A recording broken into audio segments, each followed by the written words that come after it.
আসসালামু আলাইকুম ওয়া রাহমাতুল্লাহি ওয়া বারাকাতুহু। সকলকে ঈদুল আযহার অনেক অনেক ভালোবাসা মোবারকবাদ জানাই। আমরা বিগত কয়েকদিন ধরে দেখছি বাংলার পরিবেশে বিভিন্ন জায়গায় একটা অশান্তি, যেটা অনেক দুঃখজনক ব্যাপার এবং নিন্দনীয় একটা কর্ম। বিগত দিন কেউ অত্যাচার করেছে বলে তার প্রতিশোধ নেবার জন্য কেউ পাল্টা অত্যাচার করবে, সেটা আগামী দিন ফের নতুন যে আসবে, ফের নতুন করে অত্যাচার হবে, সেটা কোনোদিন একটা সমাধানের জায়গায় আসবে না। তাই মুসলিম উম্মার কাছে বলবো, সাথে সাথে বাংলার অপমানিত জনসাধারণকে বলবো, সম্প্রীতি, মেলবন্ধন, ভ্রাতৃত্ব বজায় রাখেন এবং যে নোংরা করেছে তার প্রতিশোধ নেবার জন্য আপনি না মেরে তাকে আইনের দ্বারস্থ করে দেন, আইন তাকে শাস্তি দেবে। এবং কিছু কিছু জায়গায় খবর এসেছে গরিব মানুষদের উপরে অনেক অত্যাচার হয়েছে, সত্যি খুব বেদনাদায়ক। এরকম মানসিকতার মনে করি পরিবর্তন যাতে হয়। সাথে সাথে আমরা বাংলার পরিবেশে একটা দেখতে পাচ্ছি 1950 সালের একটা আইনকে নিয়ে, যেটা 2018 সালে নতুন করে আবার হাইকোর্টে পিটিশন জমা করা হয়েছিল। সেটার উপর ভিত্তি করে ঈদুল আযহা আসতেই সেটা আমরা নতুন করে দেখতে পাচ্ছি যে গোহত্যা বা গরু জবাইকে কেন্দ্র করে বা বিশেষ কিছু পশুর নাম বলে যে এটা শাস্তি দেওয়া হবে, একটা বিভিন্ন থানায় সার্কুলার দেওয়া হয়েছে বা বিভিন্ন মহল থেকে প্রতিবাদ হচ্ছে। এবং আমরা ইতিমধ্যে দেখেছি বিভিন্ন জায়গায় যারা গাড়ি করে বিশেষ কিছু পশু নিয়ে আসছে তাদের উপর অত্যাচার করা হচ্ছে, টর্চার হচ্ছে। এটা আইনত অপরাধ একটা। কেউ যখন সেটাকে বলি দেবে বা জব করবে, তখন তার উপর ওই আইনের অপরাধটা তার উপর লাগু হবে। তার আগে পর্যন্ত তার উপর শাস্তি দেবার কোনো জায়গা থাকে না। তাই যারা এভাবে গাড়ি থেকে নামিয়ে টর্চার করছে, আমি মনে করি এটা আইনত অপরাধ। প্রশাসন ভাইদের দৃষ্টি আকর্ষণ করে বলবো, এই জিনিসগুলো যদি হতে থাকে আগামী দিন এই জিনিসটাকে নোংরা রূপ নেবে। তাই এগুলি বন্ধ করেন। কেউ অন্যায় করলে তাকে শাস্তি দেন, ধর্ম থেকে নয়, জাত থেকে নয়, অন্যায় থেকে শাস্তি দেওয়া হোক। তা বলে এই নয় কেউ গাড়ি করে কিছু পশু নিয়ে আসলে তাকে ভেবেই নেওয়া হচ্ছে জবাইয়ের জন্য বা বলির জন্য আনা হচ্ছে। এটা আমি মনে করি একটা ভুল চিন্তা ভাবনা। তা এগুলো থেকে ফিরে আসা উচিত। সাথে সাথে মুসলিম উম্মার মধ্যে এক শ্রেণীর মানুষ যারা মনে করে নিয়েছে হয়তো কোরবানির জন্য ওয়াজিব হলো গরু জবাই করতে হবে, এটা একটা ভুল ধারণা। কোরবানির জন্য আল্লাহ পাক হালাল পশুকে ওয়াজিব করেছেন। হালাল পশু আমাদের করে জবাই করতে হবে। আমাদের উপর হুকুম, যারা সাহেব নিসাব সেই পরিমাণ আল্লাহ পাক অর্থ দিয়েছে, তাদের উপর হুকুম যে হালাল পশু জবাই করতে হবে এবং নিখুঁত পশুকে জবাই করতে হবে। ইতিমধ্যে আমরা সার্কুলারের মধ্যে দেখেছি যে 14 বছরের এরকম কিছু ওই বিশেষ কিছু পশুকে জবাই করলে আইনতভাবে তার উপর কোনো বল প্রয়োগ করা হবে না বা শাস্তি দেওয়া হবে না। কিন্তু আমরা জানতে চাই, একটা 14 বছরের পশু কোনোদিন সুস্থ থাকতে পারে না, যেই যেই বিশেষ পশু কথা বলা হচ্ছে। এবং সেই পশুটা দুধ তখন আর সেভাবে দেয় না বা তার থেকে সেইভাবে উপকার কেউ নিতে পারে না, তখনই তাকে বিক্রির একটা প্রয়োজন মনে করে তাকে বিক্রি করে দেওয়া হয়। আর সেই পশুগুলোকে হাট থেকে আমাদের মুসলিম উম্মাহ ক্রয় করে এনে সেগুলোকে আল্লাহর নামে জবাই করে, এটা কোনোদিন হতে পারে না। তাই আমরা যদি এই 14 বছরের পশু কুরবানি যদি নাই দিই, শরিয়াতের দৃষ্টিকোণ থেকে আমরা কোনো অপরাধ করব না। তাই শরিয়াত আমাদের যে বিষয়ে ছাড় দিয়েছে, আমরা বকরি করলাম, খাসি করলাম, দুম্বা করলাম, ভেড়া করলাম, আমরা এই পশুগুলোকে আমরা জবাই করলাম, হালাল পশু এগুলো। এবং আমি এটা বলছি না যে গরু জবাই করবেন না বা মহিষ বা এগুলো জবাই করবেন না, কিন্তু আমার বলার উদ্দেশ্য 14 বছরের পশু সেটা নিখুঁত থাকতে পারে না, সে ঠিক মতো হাঁটতে পারবে না, সে ঠিক মতো সুস্থ নয়, সুস্থ ছাড়া এমনকি বলা হচ্ছে যে তাকে ডক্টরকে দেখিয়ে সার্টিফিকেট নিতে হবে, সে আমাকে কিছু উপকার দিতে পারবে কি, সে পারবে না, শারীরিক অক্ষমতা। সেরকম একটা পশুকে সার্টিফিকেট দেওয়া হবে, সেই সার্টিফিকেটকে সাবমিট করতে হবে, তাকে জবাই করার জন্য পারমিশন দেওয়া হবে। তাই আমি তো এই বিষয়গুলো থেকে বুঝতেই পারছি সেই পশুটা কুরবানির জন্য উপযুক্ত নয়। তাহলে আল্লাহ শরিয়াতের বিধানকে মান্যতা আমি কিভাবে দিলাম? তাহলে তাই আমাদের এই বিষয়টা দেখা উচিত বলে আমি মনে করি। আর আমরা যদি গরু জবাই নাই করি, তা কি হয়েছে? কুরবানি হবে না। আজকে আমাদের এই বিষয়গুলো থেকে ফিরে আসতে হবে। সাথে সাথে আমরা চাই শান্তি, আমরা চাই সম্প্রীতি, আমরা চাই মেলবন্ধন। তাই সেই জায়গায় দাঁড়িয়ে আমাদের এই বিষয়গুলো ভাবা উচিত বলে আমি মনে করি। গ্রামের ইমাম সাহেব, গ্রামের সম্মানীয় ওলামা হাজরাত যারা আছেন তাদের উপর এবং গ্রামের জ্ঞানীগুণী ব্যক্তি যারা আছেন তাদের উপর অনেকটা দায়িত্ব পড়ে এই বিষয়গুলোকে বোঝানো। কে কি খায়, কে কি পড়ে, সেটা আমি মনে করি বেশি চর্চা হয়ে যাচ্ছে।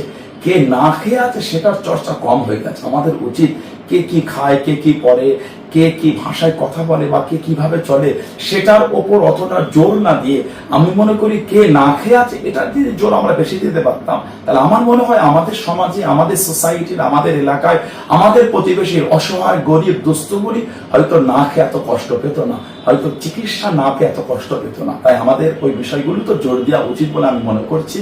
আর আমার সব ভাইয়েরা আছেন, সবাই মিলে আমরা বাংলার মুসলিম উম্মার কাছে এই বার্তাটা দিতে চাই, আমরা এই অশান্তি থেকে দূরে এসে শান্তিতে কিভাবে আমরা আগামী জীবন অতিক্রম করতে পারবো সেই বিষয়গুলো আমাদের দেখা উচিত বলে মনে করি। ইনশাআল্লাহ প্রয়োজন হলে আগামী দিন আমরা দরবার শরীফের পক্ষ থেকে এবং বাংলার সমস্ত উলামা হাজরাতদের করে ডেকে আমরা আগামী দিন শরিয়াতের আরো যে বিষয়গুলি আছে সেগুলিকে আমরা আরো ডিপলি আলোচনার দিকে এগিয়ে যাব।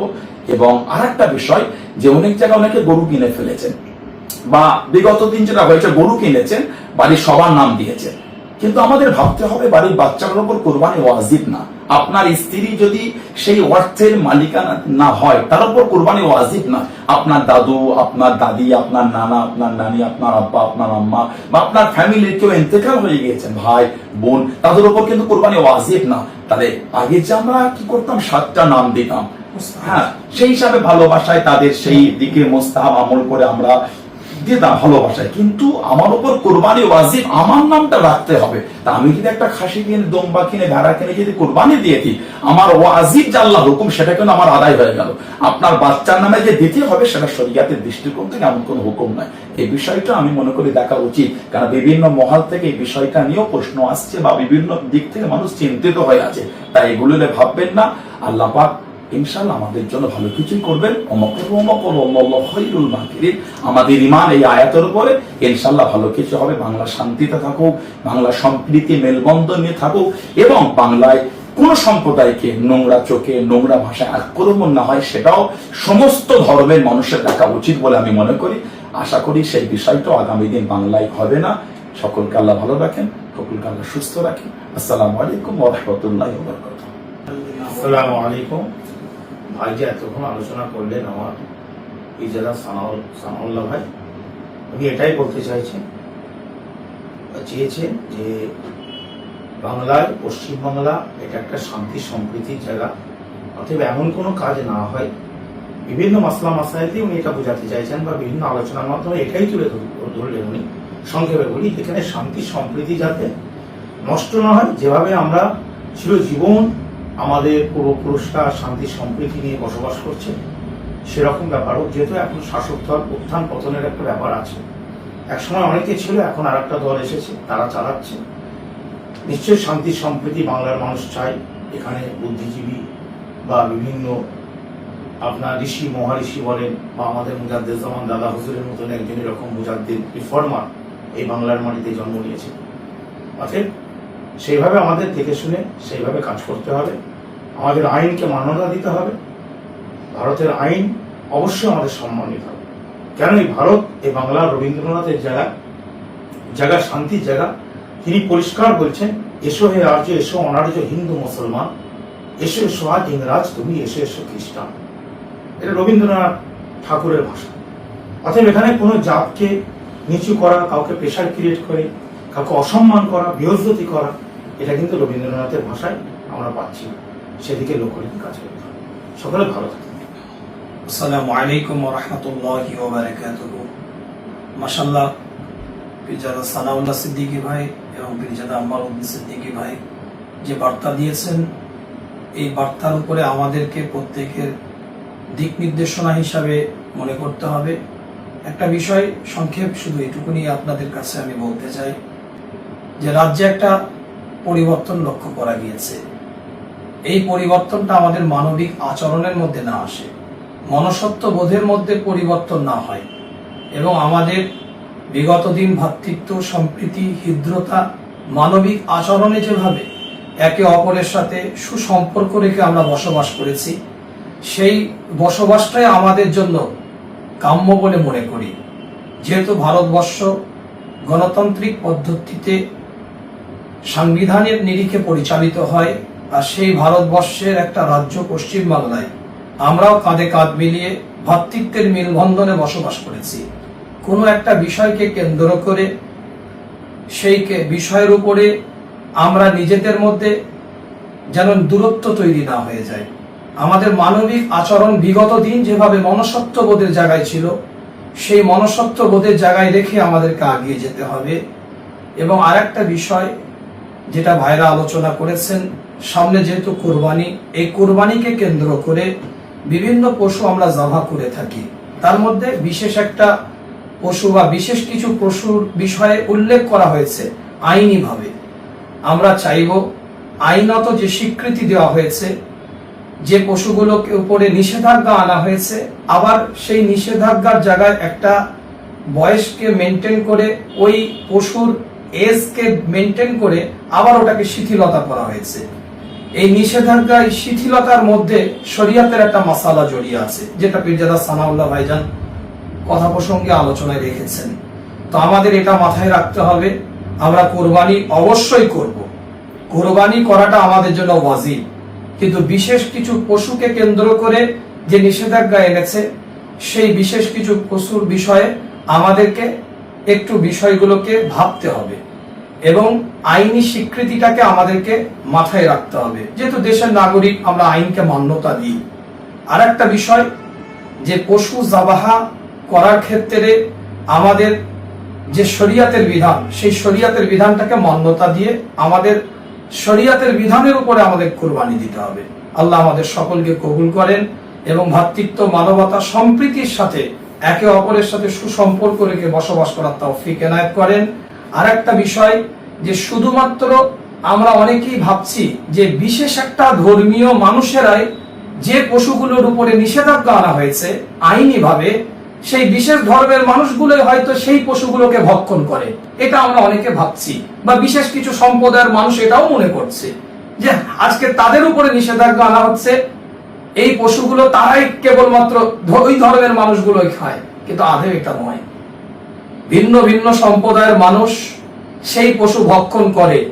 এমনও কিছু ব্যক্তিত্ব আছে, তারা সমাজের বুকে নিজেদেরকে এমন সম্প্রদায় বলে দাবি করে, ভক্ষণের ক্ষেত্রে তাদের কিন্তু যে পশুর উপরে নিষেধাজ্ঞা এসেছে, সেই নিষেধাজ্ঞাকৃত পশুগুলোকে কিন্তু তারাও ভক্ষণ করে। তো শুধুমাত্র একটা বিশেষ ধর্মীয় ব্যক্তিত্বরাই এই পশু ভক্ষণ করে, এটা যদি কেউ মনে করে, এটা কিন্তু খুব মূর্খের একটা পরিচয় পাবে। তো আমরা আশা করি, যেহেতু ভারতবর্ষ একটা সংবিধানের নীতিকে পরিচালিত হয়, আমরা সেই ভারতবর্ষের নাগরিক, পশ্চিমবঙ্গে আমরা বসবাস করি, আশা রাখি বিগত দিন আমাদের প্রত্যেকটা কর্মকাণ্ড, কর্মসূচি সংবিধানকে সামনে রেখে প্রত্যেকটা ডিসিশন আইন শৃঙ্খলা ব্যবস্থা নিবে, এটা আমরা আশা রাখি। এবং আমরা কোর্টকে মান্যতা দিই, সম্প্রীতিকে ভালোবাসি এবং আমরা সেই সমস্ত আইনি শৃঙ্খলা ব্যবস্থাকে সম্মান দিয়ে আমরা প্রত্যেকটা কার্যকলাপ করব, এটাই আমরা আশা রাখি। বিসমিল্লাহির রহমানির রহিম, আলহামদুলিল্লাহ ওয়াসসালাতু ওয়াসসালামু আলা রাসূলিল্লাহ, আম্মা বা'দ। আমাদের এখানে উপস্থিত বড় ভাইজানেরা যে কথাগুলো বললেন, সে কথাগুলোই সব থেকে বেশি গুরুত্বপূর্ণ এবং আমাদের সকলের জন্য একটা গুরুত্বপূর্ণ পথ নির্দেশনা। আমাদের আগামীতে যে কুরবানির মুহূর্তটা আসছে, অনেকটা গুরুত্বপূর্ণ একটা বিষয়। আমাদের সর্বাবস্থাতে লক্ষ্য রাখতে হবে যে আমাদের রাজ্যের যে শান্তি এবং সম্প্রীতির পরিবেশ, কোনোভাবে যেন তার মধ্যে বিঘ্নতা না ঘটে। যদি আমার ধর্ম পালন করার ক্ষেত্রেও কোনো বাধা না আসে এবং রাজ্যের শান্তি শৃঙ্খলাতেও কোনো সমস্যা না তৈরি হয়, তাহলে আমাদের সেই পথটাই অনুসরণ করা উচিত। একদিক থেকে আমরা মুসলমান, সেই জন্য আমরা আমাদের ধর্মীয় দিকটাও মেনটেন করবো, আরেক দিক থেকে আমরা ভারতের নাগরিক, সেই জন্য আমরা যে নাগরিক দায়িত্ব সেটাও মেনটেন করবো। সেই জন্য যদি দেখা যায় যে আমাদের একটা বিশেষ পশু কুরবানি করার ক্ষেত্রে রাজ্যের সমস্যা সৃষ্টি হতে পারে, অশান্তি সৃষ্টি হতে পারে, অশান্তির বাতাবরণ তৈরি হতে পারে, তাহলে আমরা অন্য পশু ব্যবহার করব, অন্য পশু জবাই করব। সেক্ষেত্রে রাজ্যেরও কোনো সমস্যা নেই, দেশেরও কোনো সমস্যা নেই, আমার ইসলামেরও কোনো সমস্যা নেই। এই জায়গাটাই আমাদের থাকাটা, এটাই শরীয়ত সম্মত এবং এটাই দেশের জন্য উপকারী। আমরা সকলে চেষ্টা করব যে আমরা যেমন ভাবে মুসলমান, একইভাবে ভারতীয়, আমরা যেন আমাদের এই দুই পরিচয়কেই সমানভাবে আমরা আমাদের জীবনে বহন করতে পারি এবং আগামী দিনে শান্তি সম্প্রীতি বজায় রাখার ক্ষেত্রে আমরা যেন ভূমিকা রাখতে পারি এবং আইনের শাসন বজায় রাখার ক্ষেত্রে আমরা যেন ভূমিকা রাখতে পারি। আমার এই